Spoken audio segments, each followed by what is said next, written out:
Hi friends, இப்போ நம்ம என்ன பார்க்க போகிறோம்னா முட்டை குழம்பு தான் வைக்க போகிறோம். நல்லா பாருங்கள், நல்லா வதங்கிடுச்சு. இப்போ பாருங்கள், வதக்கினதை நல்லா அரைச்சி வச்சுட்டேன். இப்போ நம்ம தாளிக்க போகிறோம். வெங்காயம், பச்சை மிளகாய், சோம்பு, கருவேப்பிலை, பட்டை, பிரியாணி இலை இது மட்டும் போட்டு இப்போ தாளிச்சிடலாம்.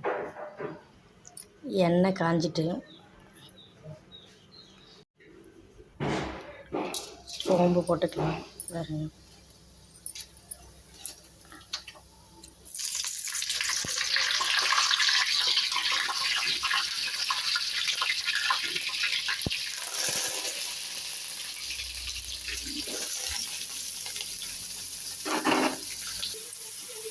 பாருங்கள் நல்லா வதங்கிட்டுருக்கு.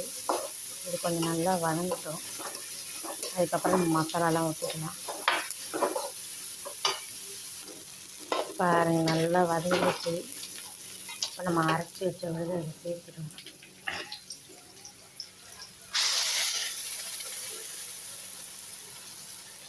தேவையான தண்ணி ஊற்றிக்கலாம்ல.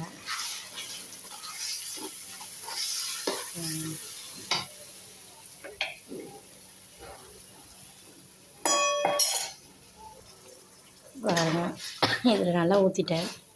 இப்போ நம்ம மிளகாத்தூள், மஞ்சத்தூள்,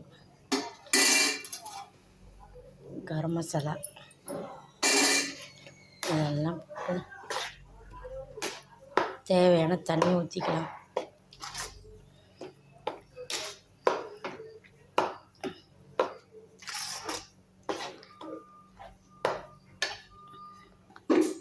பாருங்கள், தேவையான அளவு தண்ணி ஊற்றிட்டேன்.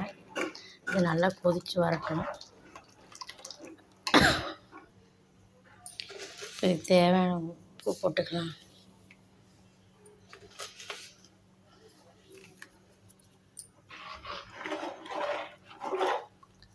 நல்லா கொதி வரட்டும்.